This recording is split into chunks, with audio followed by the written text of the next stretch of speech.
هي الحلقات تحفظني بآيات من القرآن، هي الحلقات تملأني بحب المصطفى العدنان، هي الحلقات تحفظني بآيات من القرآن، هي الحلقات تملأني بحب المصطفى العدنان، وأخلص نيتي دوما لرب واحد ديان بروح ملؤها طهور.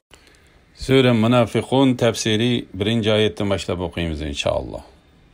Bismillah, elhamdülillah ve salatu ve selamu ala Resulillah. Esselamu aleyküm ve rahmetullahi ve berekatuhu. Tüvende diktanlığa İbn Kathir Rahimullah'ın Kur'an-ı Kerim tefsiri Uygurca tercümesi Münafıkun suresi 1. ayetinden başlayıp okuyayım inşallah. Ba'de euzu billahi mineşşeytanirracim. Sure Münafıkun Mekke'de nazil bolgan 11 ayet. Bismillahirrahmanirrahim. Nihayet şefkatlik ve nihayet mihriban Allah'ın ismi bilen başlayayım. Münafıklar senin aldığın kelgen çağda guvahlık berimiz ki sen hakikaten Allah'ın peygamberidirsen deydi. Senin hakikaten Allah'ın peygamberi ikenlikini Allah bildi. Allah guvahlık berdi ki münafıklar çokum yalgancılardır. Ula özlerinin yalgan kasemlerini kalkan kılıp aldı. Kişilerini Allah'ın yoludan, yani Allah'ın dininden tostu. Ulanın kılmışları ne mi degen yaman? Bu şunun içindir ki ula ağızları da işinip andın dilleri de inkar kıldı. Ulanın dilleri peçetlendi. Yani dilleriga hidayet yetip baralmadı. Ula imanını düşenmeydi. Ulağa qaraydigan bolsan beden kuruluşu salafetliki seni heyran kaldırdı. Eğer ula sözlise sözünün fasahetlikinden sözüge kulak salısan. İlimsiz, akılsız, parasetsizlikte goya ula tamğı yülep koyulgan, çirip qalgan yağaçladır. Ula korkunçtan her qandaq avazni özleriga qartılgan deb gumanlanıdı. Ula sana ve müminlerge düşmandır. Uladın hazar eyligin. Allah ulanı halak kıysın. Ula qandaq mı hidayetin gumrahlıkka burulup gididu? Münafıklarning ahvali ve ulanın kıyafeti doğrusida. Allah Teala bu ayette münafıklarning ahvalidan xabar berdi. Ula Peygamber aleyhisselamның qishig'i kelsa, faqat ig'izlaridala islomga kirganligini bildirishidi. Amaliyotda bo'lsa, ular dillarida kufrni yoshirgan bo'lib, ularning qilmishlari ig'izlarida aytgan so'zlarining dal aksichi bo'ladi. Şuna Allah Teala mundaq deydi. Münafıklar senin aldığın kelgen çağda guvahlık berimiz ki sen hakikaten Allah'ın peygamberidirsen deydi. Yani eğer ula senin kışınğı kelse mana muşundaq sözlerini kılıp keldi. Sana iman etip musulman bolganlıklarını izhar kılışıdı. Ameliyatı bolsa ulanın ağızları da degenleri ameliyatki uygun emas. Senin hakikaten Allah'ın peygamberi ikenlikini Allah bilidi. Allah guvahlık berdi ki münafıklar çokum yalgancılardır. Yani ulanın aytgan sözleri ameliyatki uygun bolsumu, lekin ular yenila yalgancılardır. Çünkü ular aytgan sözlerinin to'g'ri yoki rost ekanligiga özlerimi ishonch qilolmaydi. Şunu ular yalgancılardır. Ular özlerinin yalgan qasamlarini qalqan qilib oldi. Kişilerini Allah'ın yoludan, yani Allah'ın dininden tostu. Yani ular kişilerini Allah'ın yoludan tosuş üçün aytgan sözleride ağır günah bo'ladigan yalgan qasamlarini qalqan qilib, kişilerinin eziyet berişinden saklandı. ularning ishining haqiqatini bilmaydigan, odamlar ularga aldınıp ketdi ve bu munofiqlarni musulmonlar deb e'tiqod qildi. Texi ba'zilar ularning qilayotgan ishlarida ularga ergashdi. Aytgan so'zlarini tasdiqladi. Bu munofiqlar dillarida kufrini yo'shirib, to'limi haddidan oshganlikdan islomni va musulmonlarni yaxshi ko'rmaydi. Mush sababdan nurg'un musulmonlarga nihoyat cho'ng ziyonlar yetdi. Shunga Alloh taolo mundaq deydi: kishilarni Allohning yo'lidan, ya'ni Allohning dinidan to'sdi. Ularning qilmishlari nima degan yomon? Bu shuning uchundirki, ular og'izlarida ishinib, ondan dillarida inkor qildi. Ularning dillari pechatlandi. Ya'ni dillariga hidoyat yetib borolmadi. Ular iymonni tushunmaydi. Ya'ni ular iymon etgandan keyin kufrga yenib olganligi va hidoyatni gumrohlikka tegishganligi uchun ularga munofiqlik putib etildi. Allah ularning dillarini pechatlab etdi. Shunga ular iymonni tushunmaydi. Ya'ni ularning dillariga hidoyat nuri va yaxshilik yetib borolmaydi. Ular haqni tonimaydi va haq tarafga hidoyat topmaydi. Hidoyat topolmaydi. Ularga qaraydigan bo'lsang, badan qurilishi salobatligi seni hayron qoldirdi. Agar ular so'zlasa, so'zining fasohatligidan so'ziga quloq salasan. Ya'ni ularning tan qurilishi kelishgan, tili fasohatli bo'lib, ularning so'ziga quloq solgan odam ularning so'zlarining fasohatligidan uni berilib tingshaydi. Bu munofiqlar ana shunday holatda turibmi, o'zlarini intayin zaif, qo'rqinchoq, to'q yurak his qilishidi. Shunga Alloh taolo mundaq deydi: ular qo'rqinishdan har qanday ovozni o'zlariga qartilgan deb gumonlanadi. Ya'ni har qanday bir ish yoki qo'rqinchli hodisa yuz bersa, ular to'q yurakligidan bu hodisani o'zlariga munosabatlik deb o'ylaydi. Alloh taolo bu vaqtda mundaq degan: ular sizlarga yordamda bo'lishga bexildir. Agar ularga dushman tarafdan xabar keladigan bo'lsa, ularning sana sakratga tushib qolgan odamdek qo'rqinishdan ko'zlarini pildiriltib qarayotganligini ko'rsan. Qo'rqinish ketganda ular pul molga och ko'z bo'lgan holda sizlarni keskin tilla bilan ranjitadi. Ular chin dillari bilan iymon etgan emas. Ularning kufri sabablik amallarini Alloh bekor qildi. Bu Alloh uchun osondir. Munofiqlar hech qanday foydasi yo'q, quruq shakl va suratlarga o'xshaydi. Shunga Alloh taolo mundaq deydi: ular sana va mu'minlarga dushmandir. Ulardan hazar ayligin. Allah ularni halok qilsin. Ular qandaqmi hidoyatdan gumrohlikka burilib ketadi? İmam Ahmad Abu Hurayra radhiyallohu anhudan Payg'ambar alayhisalomning mundaq deganligini rivoyat qiladi. Shek shubhisizki munofiqlarning munofiqligi oshkorlanadigan belgilar bo'ladi. Munofiqlarning munofiqligi oshkorlanadigan belgilar bo'ladi. Ularning salomlari la'nat etishdir. Yemekleri qaqti soqti qilishdir. Erishgan g'animatlari xiyonat qilishdir. Ular masjidlardan yiroq turdi. Namozga bo'yindan so'ragandek keldi. Kishilarga cho'ngchilik qildi. Kishilardan manfaat olmaydi. Kishilar bilan chiqishmaydi. Kishilarmi uning bilan chiqisha olmaydi. Kechida ibodatdan yiroq bo'lgan holatda tashlandiq yog'ochga o'xshash uxlaydi. Kunduzda jidal majro qiladi. La ilaha illalloh Muhammad rasululloh. Ularga o'zri aytib, kelinglar Rasululloh sizlarga mag'firat tilaydi deyilsa, masxara qilish yuzidan boshlarini silkiydi.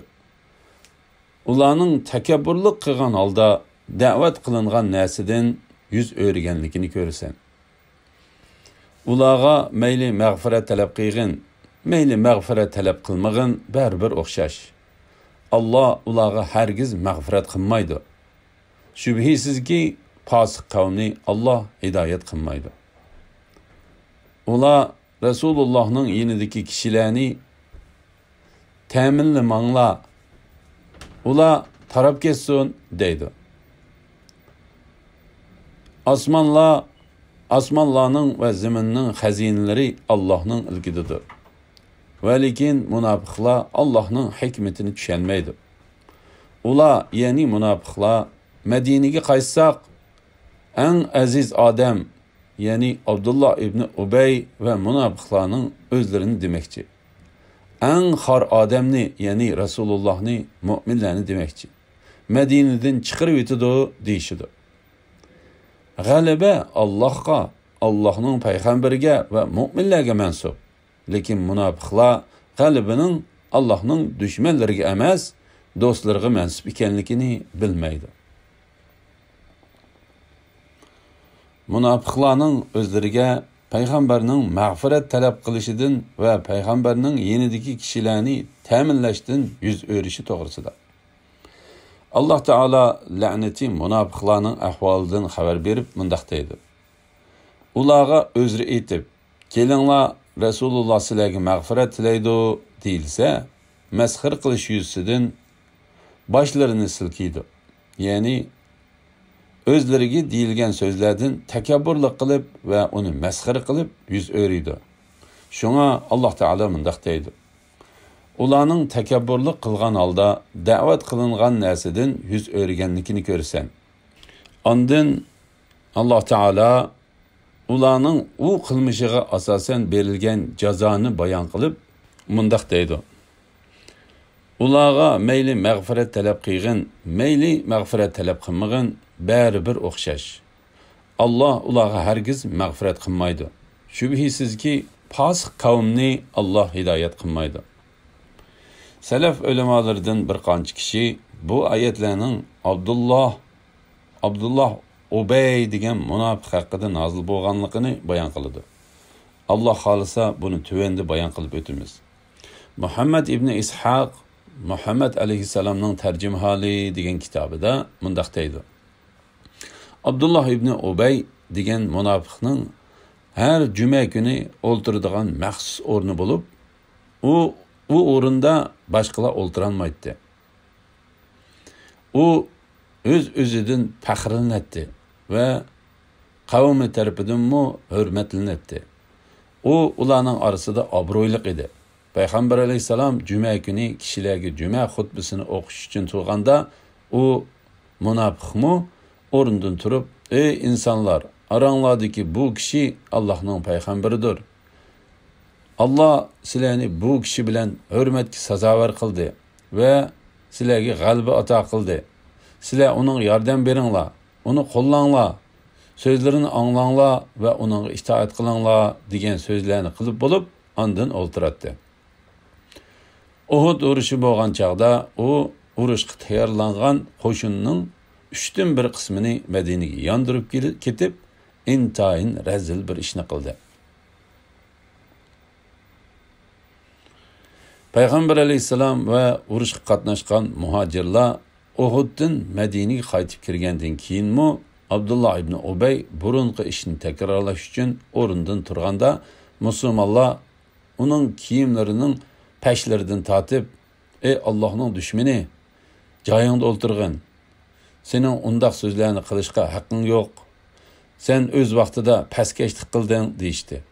Shuning bilan u Allohning nomi bilan qasamki, xuddi men biror yomon so'zni qilgandek, men uning ishini qo'llab o'rnimdan turgan-ku, deb odamlarning gardinidan otlab yurib, masjiddan chiqib ketdi. Masjidning darvozasining oldida uningga ansorlardan bir qancha odam uchrab, "Voy sana nima bo'ldi?" deyishdi. u men payg'ambarning ishini qo'llab o'rnimdan turgan edim. Xuddi men bir yomon so'zni qilgandek, uning odamlari menga hujum qilib, peşimden tatip qo'pol muomala qildi. Men faqat uning ishini qo'llash uchunla o'rnimdan turgan edim, dedi. Ansarilar: "Sana voy, aqonqiyan, payg'ambar alayhissalom sana mag'firat talab qilsin", dedi. Qatada va Suddi mundaq deydi: Bu ayet Abdullah ibn Ubay degan munofiq haqida nozil bo'ldi. Asli voqea mundaq bo'lgan. Uning tuqqanlaridan bir bala payg'ambar alayhissalomning qishig'i berib, uningga Abdullahning degan so'zini va muhim bir ishni so'zlab berdi. Shuning bilan payg'ambar alayhissalom bu ishning haqiqiy ahvolini so'rab beqish uchun Abdullahni chaqirtib kelgan edi. Biroq u Allohning nomi bilan qasam qilib turib, bu so'zlarni qilmaganligini aytib o'zini oqladi. Ansarilar u balani ayblashdi va uni chetga qoqdi. Allah bu haqda yuqorqi oyatni nozil qildi. Shuning bilan uningga Allohning dushmaniga payg'ambar alayhisalomning yeniga mag'firat talab qilib borgan bo'lsang deganda u beshini to'lg'ab, men undaq qilmayman, dedi. Yunus ibn Bukayr Muhammad ibn Ishaqdan Muhammad ibn Yahya, Abdullah ibn Abu Bakr va Asim ibn Umar qatorliqlarning Bani Mustalaf qissasi haqida mundaq deganligini rivoyat qiladi. Payg'ambar alayhissalom bizning oramizda edi. Umar ibn Xattobning xizmatkori Jihjah ibn Said G'ifari degan kishi bilan Sinan ibn Vabar degan kishi suv talishib urushib qoldi. Shuning bilan Sinan: "Ey ansarilar jamiyasi, menga yordam qilinglar", deb to'g'ladi. Jihjahmu: "Ey muhojirlar jamiyasi, menga yordam qilinglar", deb to'g'ladi. Zayd ibn Arqam va bir qancha nafar ansarilar Abdullah ibn Ubayning yanida edi. Abdullah Sinanning ovozini anglab, ular bizning yurtimizda bizga qarshi isyon ko'tardi. Allohning nomi bilan qasamki, bizning misolimiz bilan bu Quraysh qabilasining qalandarlarining misoli xuddi bir shoirning "Etingni samrit, u seni tishlasin" degan gapiga o'xshaydi. Allohning nomi bilan qasamki, Madinaga qaytsak, eng aziz odam, eng xor odamni Madinadan chiqarib etadi, dedi. Ondan yenidiki o'z qavmidan bo'lgan odamlarga burilib, sizlar o'zanglar qildinglar. Ularni yurtinglarga yerlashtirdinglar. Mal mulkinglarni ular bilan teng bo'lishdinglar. Allohning nomi bilan qasamki, sizlar ularni ta'minlamagan bo'lsanglar, ular cho'qim sizlarning yurtinglardan boshqa yurtlarga ko'chib ketgan bo'ladi, dedi. Uning bu so'zini Zayd ibn Arqam radhiyallohu anhu anglab, darhol payg'ambar alayhissalomning yeniga berib, uning yetkizdi. U texi go'dak bola edi. Payg'ambar alayhissalomning yenida Umar ibn Xattob radhiyallohu anhu bor edi. Payg'ambar alayhissalom bu xabarni uning aytib berdi. Umar radhiyallohu anhu: "Ey Allohning payg'ambari, Abbad ibn Bashirni o munofiqning kallasini elishga buyurgan", dedi. Payg'ambar alayhissalom: "Ey Umar, kishilar Muhammad o'z odamlarini o'ltiribdi deb so'zchacha qilishsa qandoq bo'ladi? Unda qilishga bo'lmaydi. Ey Umar, sen qo'shiningga darhol yo'lga chiqishga buyruq bergin", dedi. O'zining degan so'zlaridan payg'ambar alayhissalomning xabar topganligini bilgan Abdullah ibn Ubay payg'ambar alayhissalomning qishig'iga kelib o'zir aytdi va Allohning nomi bilan qasam qilib turib, Zayd ibn Arqamning o'zi haqida payg'ambar alayhissalomga deb kelgan so'zlarini o'zining demaganligini aytdi. U qavmi ichida obro'li odam edi. Qavmimi: "Ey Allohning payg'ambari, Zayd degan bu bala aytgan bu so'zlar xato so'z bo'lishi, bu Abdullahning shundoq so'zlarni qilgan yoki qilmaganligini bilolmay qolgan bo'lishi mumkin", deydi. Payg'ambar alayhissalom havo nihoyat qiziq bo'lgan bir tush vaqtida yo'lga chiqdi. Odatda u bundaq vaqtda safarga chiqmaydi. Usayd ibn radiyallohu anhu uchrab, uningga payg'ambarlarga qilinadigan salom bilan salom qildi.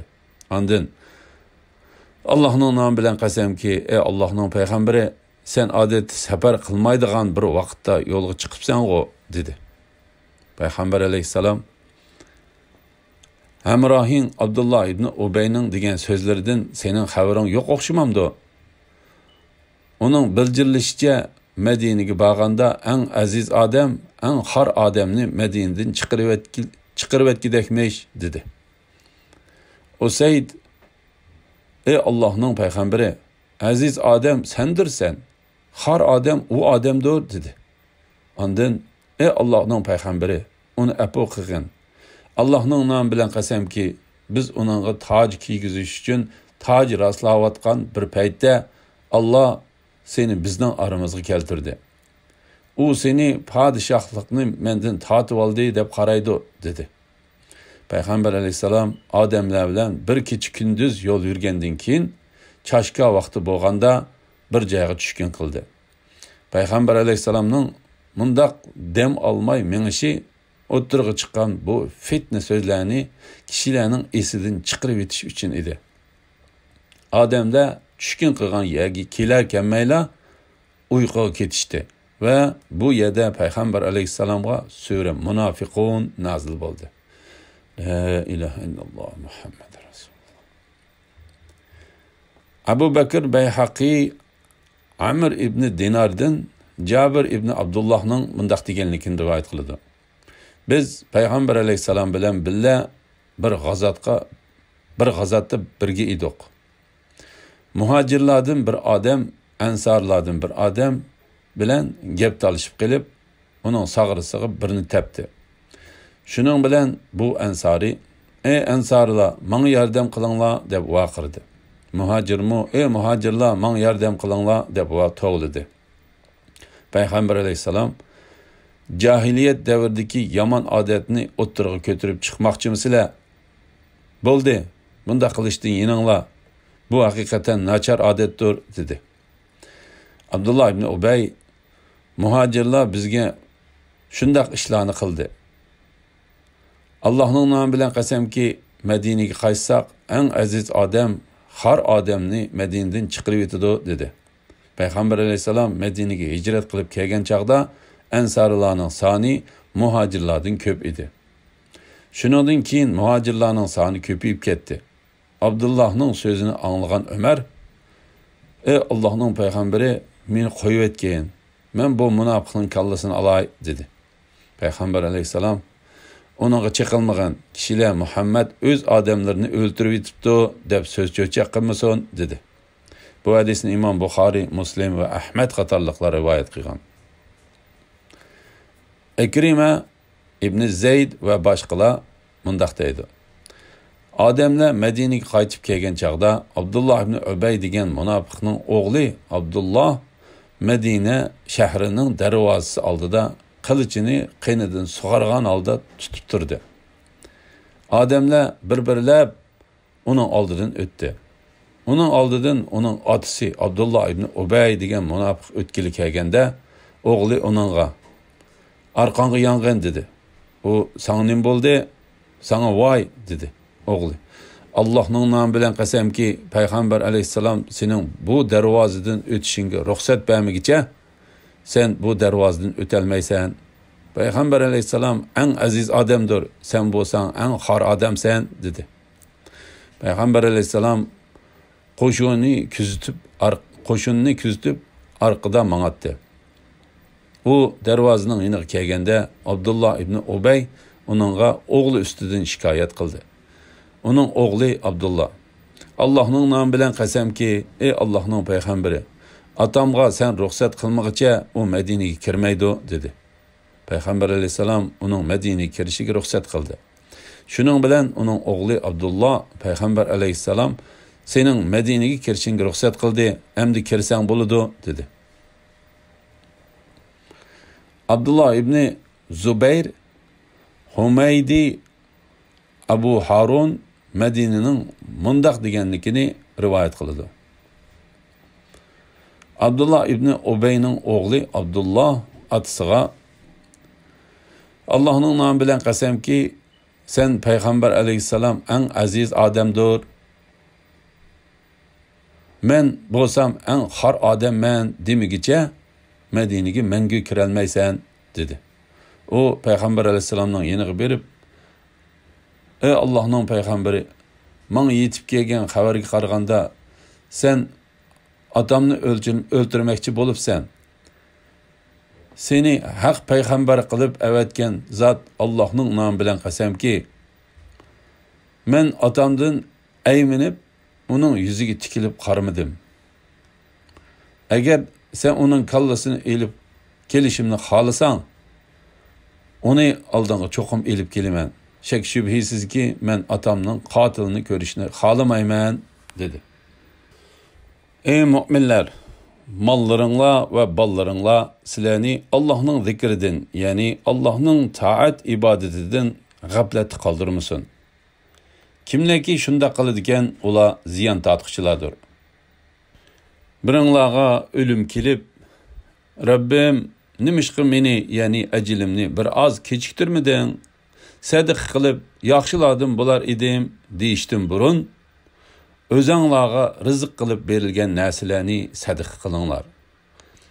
Allah hech odamni ajili kelganda hargiz kechiktirmaydi. Allah qilayotgan ishinglardan to'liq xabardordir. Dünya tirikchiligiga berilib ketib, g'aflatda qolmaslikqa va o'lishdan ilgari sadaqa berishga rag'batlantirish to'g'risida. Allah Teala bu oyatda mu'min bandilarini Allohni ko'p yod etishga buyurdi. Ularni pul mallarga va bolalarga berilib ketib, Allohni yod etishdan g'aflat qilishdan to'sidi.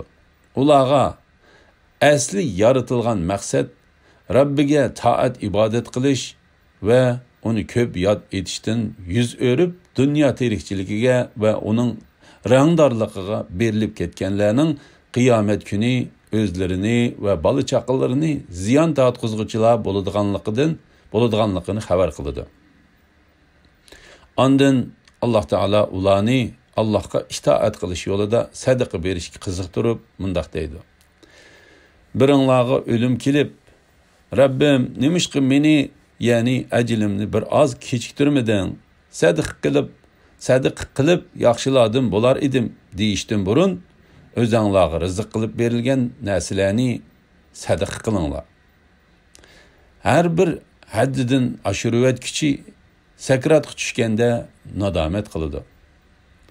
Allohni rozi qilish va yo'qitib qo'yganlarini qo'lga keltirish uchun ajal muddatining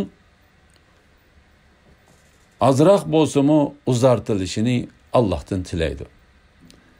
Ish bo'g'liq bo'lib, bu darajaga yetganda ularning ajali qandoqmi uzartilsin, har bir odam o'zining qilmishiga qarata pushaymon qiladi. Alloh taolo bu vaqtda mundaq degan: Ey Muhammad sallallohu alayhi vasallam, kishilarni, ya'ni kuffarlarni azob keladigan kun, ya'ni qiyomat kunidan ogohlantirgan. Bu kunda zolimlar Rabbimiz bizga qisqagina vaqt muhlat bergin, ya'ni dunyoga qaytirgin, da'vatingni qabul qilayli, payg'ambarlarga ergishayli deydi. Ularga sizlar ilgari biz hargiz yo'qolmaymiz deb qasam ichmaganmidinglar deyiladi. Ularning, ya'ni kofirlarning biriga o'lim kelsa aytadiki, Rabbim meni dunyoga qaytirgin. Men qo'yib kelgan mol-mulkim bilan yaxshilik qilishim mumkin. Uning dunyoga qaytishi mumkin emas. U cho'qim shu so'zni qilg'ichidir. Ular qabrlaridan turg'izilgan kunga qadar ularning oldida ularni dunyoga qaytishdan to'sadigan bir to'sma bo'ladi. Allah hech odamni ajali kelganda hargiz kechiktirmaydi. Allah qilayotgan ishinglardan to'liq xabardordir.